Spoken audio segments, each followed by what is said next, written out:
Imagine a future where diseases are predicted before they even strike, where personalized treatments are tailored to your unique genetic makeup, they become the norm. Picture AI powered devices monitoring your health in real time, ensuring that your well being, no matter where you are, it's not science fiction. It's the incredible reality that is unfolding before our eyes. In this episode, I'm going to unveil 7 ways that AI is reshaping healthcare and enhancing the quality of your life. Welcome to Executive Health and Life. I'm your host, Julian Hayes II, and this is the place where health, business, and longevity are seamlessly meshed so you can become the CEO of your health and your life. Now, unless you've been living under a rock, you most likely heard about the AI revolution that's taking place. Is this the new age gold rush? Perhaps. It's exciting. Well, I should say some are excited about it. Some are nervous. Some are angry, predicting doom and gloom. Some people think this is going to help us live forever. That could be another conversation for another day. Now, I'm just going to stick with health, longevity, and AI. I'm not going to necessarily say these are the things that are going to help us live forever. That's a whole nother conversation. So I will say that these things will help us improve our quality of life. And there's a lot of things that I could talk about here, but I'm going to highlight 7 of the big points here, and I want to go ahead and dive right into these things. So, number 1 is going to be pattern recognition and data analysis. This is probably the most fundamental benefit and aspect that AI can bring to health and healthcare. You know, when you're leveraging AI, this can help in analyzing vast amounts of biometric data, such as genomic data, clinical records, and research papers. And through these identifying of patterns in these correlations, AI can then assist in understanding these mechanisms of aging that we know about now and that we're learning more about. And it can also assist in identifying targets for interventions and developing personalized treatment plans. Now, myself, I leverage genomic data already with clients and with myself. Also, things such as the biological age testing, a glycan age test, and a whole gamut of other tests that are already out right now in the marketplace. These are utilizing pattern recognition data analysis. So that's a good example with that. And if you think about it, the more data that you have, the deeper and more intimate understanding that you'll have of the particular issue or situation at hand. This allows you to create more precise health and performance and fitness programs. But we'll get into that later with another one of the points. So that sets the foundation for AI here. And so moving down the list here is number 2. This is drug discovery and development. And AI can accelerate the process of drug discovery through analyzing molecular structures, predicting drug efficacy, and identifying potential side effects. Now, looking beyond this, I think about supplements, various compounds, peptides, and peptide bioregulators, and how they can radically shift the narrative and our approach to health. You know, you add up all these things and you have new novel potential approaches. This can lead to the development of new therapies. This can lead to interventions to target various age-related diseases. So we are getting much more precise. And that word precision is a great segue into point number 3, which is personalized health and medicine. This is one of my favorite aspects of everything that is coming our way in terms of AI. And this is one of the easiest to understand and to conceptualize and to see already. You know, combining the first point of pattern recognition and data analysis, along with being able to process large amounts in quicker times. Now, this AI can help in tailoring health approaches to individuals. That's an obvious one. And that's because, once again, these approaches, these programs are going to be based on genomic data. It's going to be based on lifestyle factors. It's going to be based on medical history, along with a handful of other things there. This is one of the central key differences between the old Health 1.0 world that is rigid and offers a one-size-fits-all approach with the Health 2.0 world that approaches each person initially as a blank canvas. Through leveraging technology, forward-thinking testing and data, each individual's story and current life situation is going to be mapped out.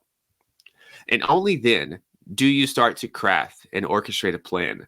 And this approach, once again, will improve patient outcomes and potentially slow down the aging process.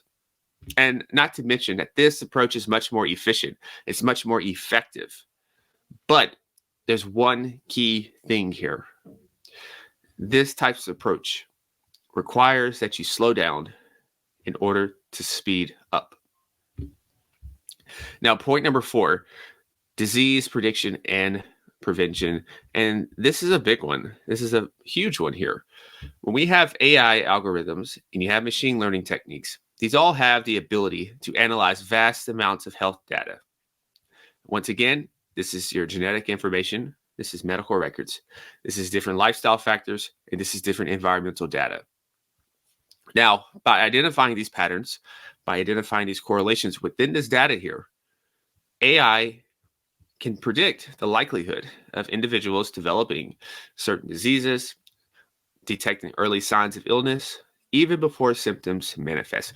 I think about, maybe we can use the example of cancer, or we can even use the example of cardiovascular disease, and we'll get more into that.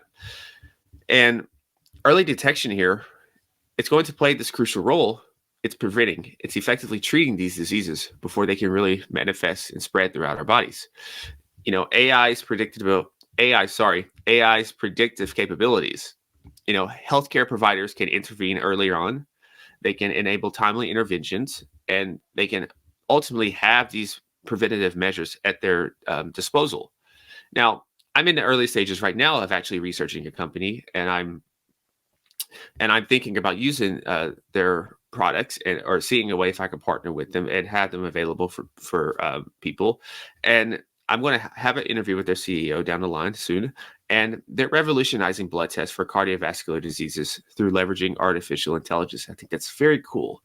And to get the idea of how you're doing cardiovascularly wise, what's the probability of any type of event happening in 1 year or 3 years or 5 years, and it's fairly accurate. I think that is valuable information. Now, some people might be scared by all this data, and they just don't want to know. They just want to live. And I say it's going to happen anyway.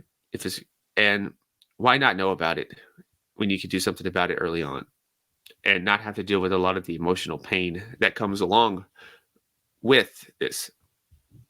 And the CDC, why it's so important, has even stated that 80% of cardiovascular disease, including heart disease and stroke, are preventable. 80% is preventable. That's huge. That's huge.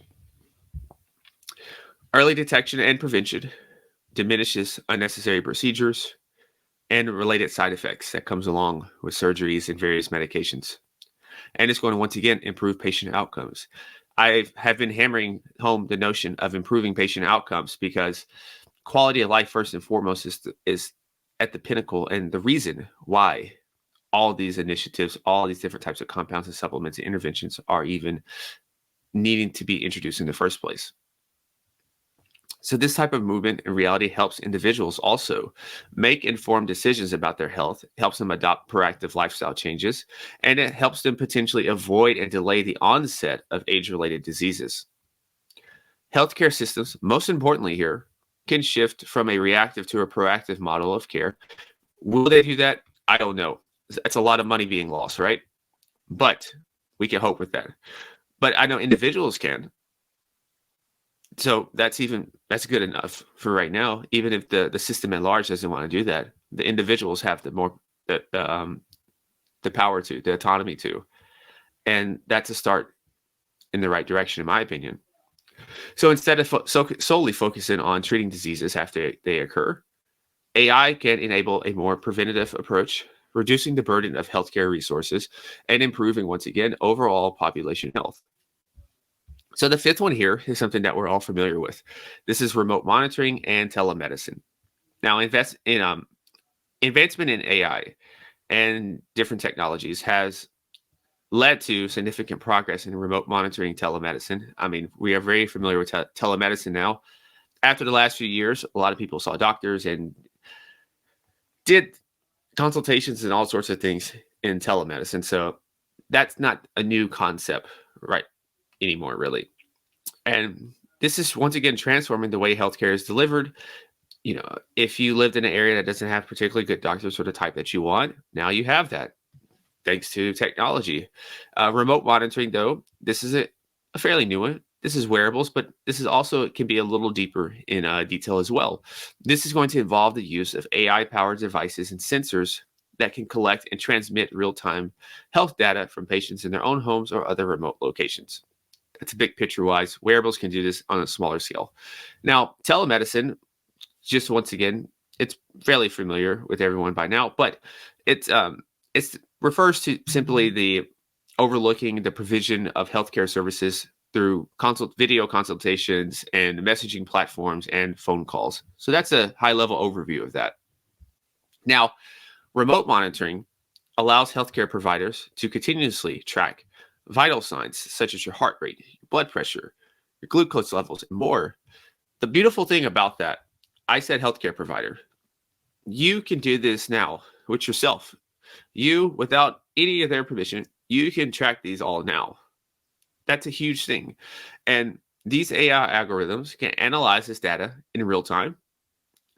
It's going to flag any abnormalities or trends that require attention.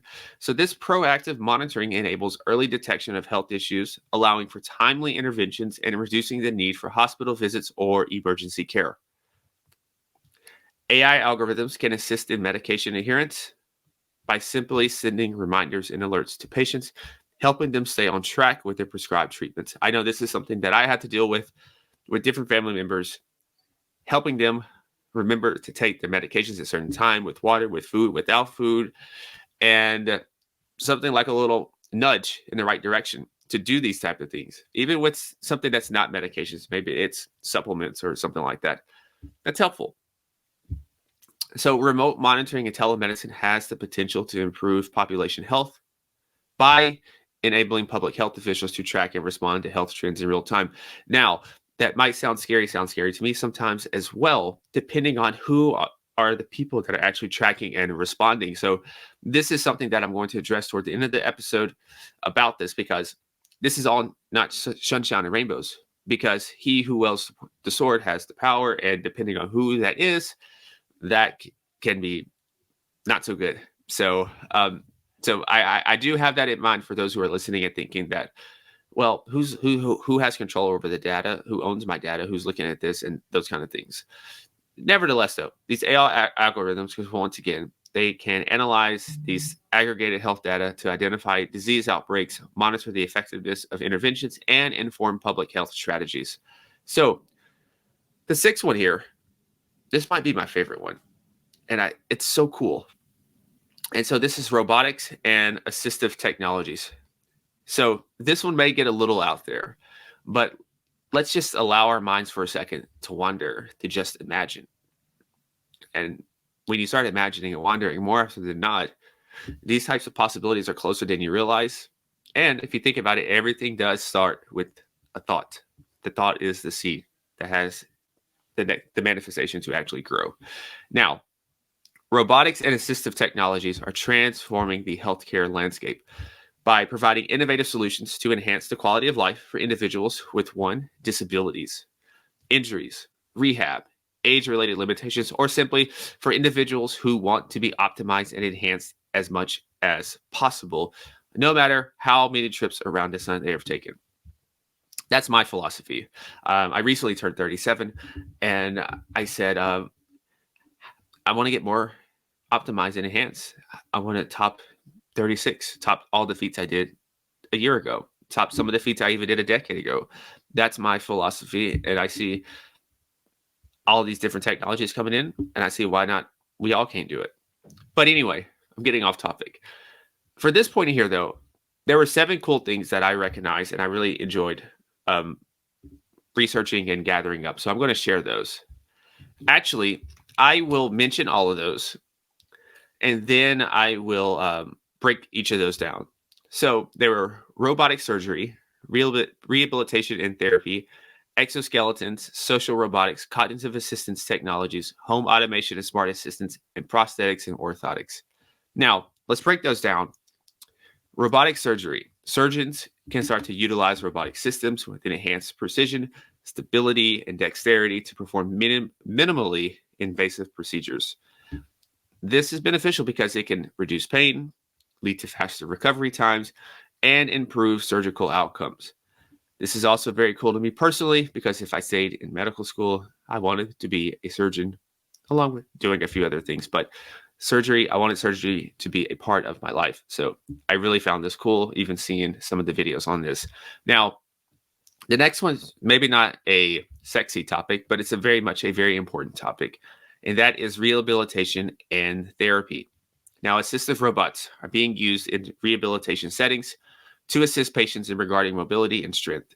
These AI algorithms enable these robots to adapt and to customize therapy sessions based on the individual's progress and specific feedback. This is then going to provide targeted exercises and feedback. And when you hear this, once again, don't worry. This is not going to replace humans. I don't believe so. I know that's a worry for some people, but it's not going to replace humans simply for the fact because nuance is still a necessity in all of these things, along with some type of interpretation and intangibles. So exoskeletons was the next thing on the list here. AI-powered exoskeletons, what they do, they simply provide support and assistance to individuals who have impairments with their mobility. And these wearable robotic devices, they would then be able to help people with spinal cord injuries or neuromuscular disorders, hopefully regain full mobility, but at least regain a large portion of their mobility. And what that does then is walking, standing, and even lifting objects is going to be a reality again. And social robotics is next on the list as we keep going down the list here. And this one may be a little weird as well, now that I think about it, but let's rock with it. Socially assistive robots. These are equipped with AI algorithms, and these can provide companionship. These can provide support for individuals who may feel isolated or lonely. That kind of thing may feel controversial. It may feel weird. It may feel sad to some, but it's the realities of the world. It is what it is. I don't try to fight the realities of the world. This is a lot of people's realities. And there's a lot of isolated people who simply need some sort of companionship. And maybe loved ones have passed. Maybe they don't have the social skills. I don't know. There's a lot of different issues out there. But nonetheless, these robots can engage in conversations, monitor vital signals, and remind individuals, once again, to take medication, to take supplements, to take vitamins, to take different compounds, to help them, or simply offer emotional support, or even help them build themselves back up to practice and to get back out in the real world. Who knows? But these are just possibilities. And I think that's cool. Anything that can enhance someone's life, I'm all for. So cognitive assistive technologies. These are AI-based technologies that assist individuals with cognitive impairments such as Alzheimer's disease or dementia. Once again, I'm not diagnosing anything. I'm not a doctor, so that's my legal spiel there. But there are technologies out there that is focusing on people who are a little more cognitively impaired than others. These technologies can help with memory recall, medication management, and daily task reminders, enhancing independence and reducing caregiver burden. As someone who has been in a caregiver and caretaker role, it can be emotionally and mentally draining at times. And I want to say it can be physically draining because when you get emotionally and mentally drained, you start to lose a lot of your energy and you tend to not be as active. So it is definitely a systemic effect that is draining people in caretaker and caregiver roles. Home automation and smart assistants. These are AI-powered smart home systems and virtual assistants, voice-controlled devices, enabling individuals to control various aspects of their living environment. These technologies can adjust lighting. You think about having your lighting controlled that's in alignment with the circadian rhythm, the ebbs and flows of the day, temperature, once again, circadian rhythm, And even once again, and I harp on this because it's important, to provide reminders for people, for medications, for appointments, supplements, vitamins, minerals, meals, you name it. And lastly, in this category is prosthetics and orthotics. AI advancements had led to the development of intelligent prosthetics and orthotics. These devices can be controlled by neurosignals, which then is going to enable more natural movements, improve functionality for individuals who have lost a limb or have impairments with their limb. My dad had a prosthetic leg, and it took some time, and he was still learning after before he ultimately passed how to use it. So it was definitely a learning curve for him, and he had phantom pains as many amputees do. And something like this, and I just think about even for people, in the coming future now, that this could shorten the learning curve. This could shorten the adjustment period. And ultimately, this could get them back to living life, improving their quality of life. And I think that's something that everyone deserves. So lastly here is health behavior tracking and intervention. Health behavior tracking and interventions. This is leveraging AI to offer possibilities for promoting healthier lifestyles and preventing diseases. These technologies enable individuals to monitor their behaviors, to learn detailed insights about themselves, and to receive personalized interventions to support these positive health choices. Now, common things are wearable devices, apps. These are all common places for where tracking and interventions can take place in real time, instantaneous areas. Now, those were the 7. But I'm going to, well, actually, I got ahead of myself. I actually want to go a little more detail in this category here, health behavior tracking. There's 2 things that come to mind now that I'm thinking about it. Number 1 is early detection of risk factors. So theoretically, when you have these AI algorithms and it's analyzing health behavior, it's analyzing patterns or changes. These probably would be helpful in indicating the presence of risk factors for certain diseases. Think about this. For example, AI could detect irregular sleep patterns that could be linked to mental health disorders, or it can identify prolonged sedentary behavior that can increase the risk of cardiovascular issues. Early detection, once again, allows for timely interventions and preventative measures to mitigate health risk. This is all about the Health 2.0 world. The last one is a little fun here, and it is gamification and social engagement.